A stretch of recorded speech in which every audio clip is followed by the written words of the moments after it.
जय हिंद साथियों, स्वागत है आपका अपने YouTube चैनल शिक्षा सागर अकेडमी पे। साथियों, आज हम एसएससी जीडी से संबंधित कुछ महत्वपूर्ण सामान्य ज्ञान के प्रश्न लेके आए हैं जो एग्जाम में आने की काफ़ी संभावना है।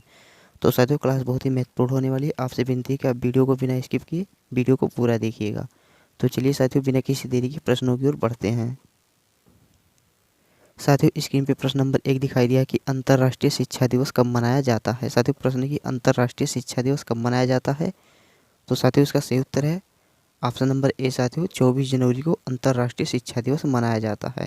तो ऑप्शन नंबर ए साथियों इसका राइट आंसर है। स्क्रीन पे प्रश्न नंबर 2 दिखाई दिया है साथियों कि भरतनाट्यम कहाँ का प्रसिद्ध लोक नृत्य है। प्रश्न है कि भरतनाट्यम जो है या कहाँ का प्रसिद्ध लोक नृत्य है। ऑप्शन नंबर ए है तमिलनाडु, ऑप्शन नंबर बी है केरल, ऑप्शन नंबर सी है उत्तर प्रदेश और ऑप्शन नंबर डी है मणिपुर। साथियों, प्रश्न है कि भरतनाट्यम कहाँ का प्रसिद्ध लोक नृत्य है। तो इसका सही उत्तर है ऑप्शन नंबर ए तमिलनाडु। साथियों, भरतनाट्यम जो है तमिलनाडु का लोक नृत्य है। ऑप्शन नंबर ए इसका सही उत्तर है। और साथियों, केरल का कथकली होता है। उत्तर प्रदेश का साथियों प्रसिद्ध लोक नृत्य है कथक है। साथियों, उत्तर प्रदेश का कथक है प्रसिद्ध लोक नृत्य है। और मणिपुर का साथियों क्या है। तो साथियों, मणिपुर का लोक नृत्य है मोहिनी अट्टम। साथियों, मोहिनी अट्टम मणिपुर का लोक नृत्य है। और केरल का साथियों क्या है, कथकली है। और इसका सही उत्तर है ऑप्शन नंबर ए तमिलनाडु। अगला प्रश्न साथियों मोस्ट इंपॉर्टेंट प्रश्न है कि कर्क रेखा पर भारत के किस राज्य की राजधानी स्थित है। साथियों, प्रश्न है कि कर्क रेखा पर भारत के किस राज्य की राजधानी स्थित है। ऑप्शन नंबर ए है Jharkhand Ranchi, option number B है Goa Panaji, option number C है Madhya Pradesh Bhopal, option number D है इनमें से कोई नहीं। तो साथियों, प्रश्न है कि कर्क रेखा पर भारत के किस राज्य की राजधानी स्थित है। तो सही उत्तर है ऑप्शन नंबर ए झारखंड रांची। साथियों, कर्क रेखा पर स्थित भारत के किस राज्य की राजधानी स्थित है। तो साथियों, झारखंड की राजधानी रांची कर्क रेखा पर स्थित है। तो ऑप्शन नंबर ए इसका सही उत्तर है। अगला प्रश्न है साथियों विटामिन ए की कमी से होने वाले रोग हैं। साथियों, प्रश्न है कि विटामिन ए की कमी से कौन से रोग होते हैं। साथियों, सिंपल सा प्रश्न है, इसका सही उत्तर है ऑप्शन नंबर बी रतौंधी। साथियों, विटामिन ए की कमी से रतौंधी रोग होता है। और साथियों, विटामिन बी की कमी से साथियों बेरी रोग होता है। तो इसका सही उत्तर है ऑप्शन नंबर बी। साथियों, ऑप्शन नंबर बी साथियों इसका सही उत्तर है। अगला प्रश्न साथियों मोस्ट इंपॉर्टेंट प्रश्न है, काफ़ी इंपॉर्टेंट प्रश्न है कि भारत का सर्वोच्च सम्मान जो होता है भारत रत्न। साथियों, भारत का सर्वोच्च सम्मान भारत रत्न में कितनी राशियाँ प्रदान की जाती हैं। साथियों, प्रश्न कि भारत का सर्वोच्च सम्मान भारत रत्न में कुल कितनी राशियाँ प्रदान की जाती हैं। ऑप्शन नंबर ए है 1 लाख, ऑप्शन नंबर बी है 55 लाख, ऑप्शन नंबर सी है 1 करोड़ और ऑप्शन नंबर डी है एक भी राशि नहीं। साथियों, प्रश्न कि भारत का सर्वोच्च सम्मान भारत रत्न में कुल कितनी राशियाँ प्रदान की जाती हैं। तो सही उत्तर है साथियों एक भी राशि नहीं। साथियों, भारत के सर्वोच्च सम्मान भारत रत्न में एक भी राशि प्रदान नहीं की जाती है। साथियों, इसका सही उत्तर है ऑप्शन नंबर डी। अगला प्रश्न कि भारत के संविधान की अनुसूची 8 में कुल कितनी भाषाओं का साथियों कुल कितनी भाषाओं का उल्लेख है। प्रश्न है कि भारत के संविधान की अनुसूची 8 में कुल कितनी भाषाओं का उल्लेख है। तो साथियों, सही उत्तर है ऑप्शन नंबर सी। साथियों, अनुसूची 8 में कुल 22 भाषाओं का उल्लेख है। साथियों, अनुसूची 8 में कुल 22 भाषाओं का उल्लेख है। तो ऑप्शन नंबर साथियों सी इसका सही उत्तर है। कुल 22 भाषाओं का उल्लेख है अनुसूची 8 में साथियों संविधान की।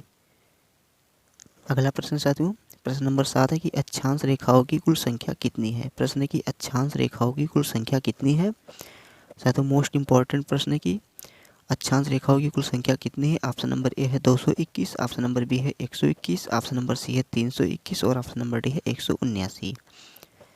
तो साथियों, इसका सही उत्तर क्या होगा कि अक्षांश रेखाओं की कुल संख्या कितनी है। तो राइट आंसर है ऑप्शन नंबर डी साथियों 179। साथियों, अक्षांश रेखाओं की कुल संख्या 179 है। तो ऑप्शन नंबर डी इसका सही उत्तर है। अगला प्रश्न साथियों अभी तक पूछा था कि अक्षांश रेखाओं की संख्या कितनी है। अब है साथियों देशांतर रेखाओं की कुल संख्या कितनी है। साथियों, प्रश्न है कि देशांतर रेखाओं की कुल संख्या कितनी है। ऑप्शन ए है 360, ऑप्शन बी है 222, ऑप्शन सी है 241 और ऑप्शन डी है 300।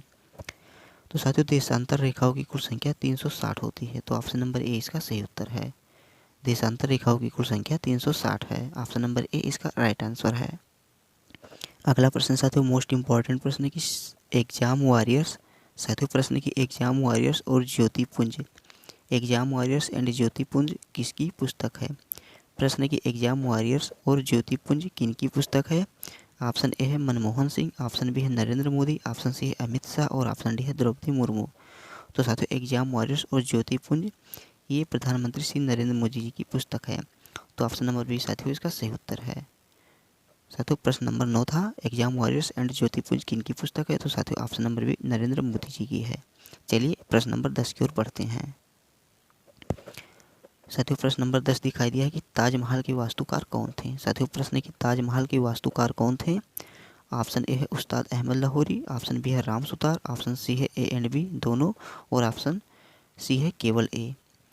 तो साथियों काफ़ी अच्छा प्रश्न है कि ताजमहल के वास्तुकार कौन थे।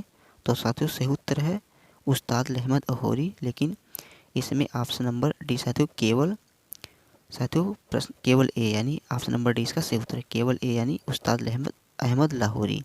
तो ताजमहल के वास्तुकार उस्ताद अहमद लाहौरी थे। तो ऑप्शन नंबर डी साथियों इसका सही उत्तर है।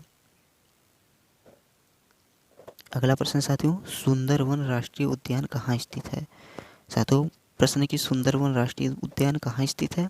ऑप्शन ए है पश्चिम बंगाल, ऑप्शन बी है उड़ीसा, ऑप्शन सी है राजस्थान और ऑप्शन नंबर डी है मध्य प्रदेश। साथियों सुंदरवन राष्ट्रीय उद्यान कहाँ स्थित है। सही उत्तर है ऑप्शन नंबर ए पश्चिम बंगाल। साथियों सुंदरवन राष्ट्रीय उद्यान पश्चिम बंगाल में स्थित है। अगला प्रश्न है साथियों काफ़ी इंपॉर्टेंट प्रश्न कि विज्ञान में राइनो, साथियों विज्ञान में राइनो शब्द का संबंध किससे है। साथियों प्रश्न है कि विज्ञान में राइनो शब्द का संबंध किससे है। तो साथियों इसका सही उत्तर क्या होगा। ऑप्शन नंबर ए है नाक, ऑप्शन नंबर बी है कान, ऑप्शन नंबर सी है आँख और ऑप्शन नंबर डी है हाथ और पैर। तो साथियों विज्ञान में राइनो का संबंध नाक से होता है। तो ऑप्शन नंबर ए इसका सही उत्तर है। ऑप्शन नंबर ए इसका साथियों सही उत्तर है, विज्ञान में राइनो का संबंध नाक से होता है। बस साथियों प्रश्न यहीं तक थे। आशा करता हूँ आपको वीडियो अच्छा लगा होगा। साथियों अगर वीडियो अच्छा लगा तो वीडियो को लाइक कर दीजिए और अगर आप चैनल पर नए हैं तो चैनल को जरूर सब्सक्राइब कीजिए। और साथियों अगर वीडियो में हमसे कहीं पे कोई गलती हो तो वो आप कमेंट बॉक्स में ज़रूर बताना। और साथियों इस वीडियो का लिंक अपने दोस्तों के साथ शेयर करना मत भूलिएगा। तो चलिए मिलते हैं किसी अगले वीडियो में किसी अच्छी टॉपिक के साथ बेहतर से बेहतर कंटेंट के साथ। तब तक के लिए जय हिंद, जय Bharat, Vande Mataram, take care, bye bye.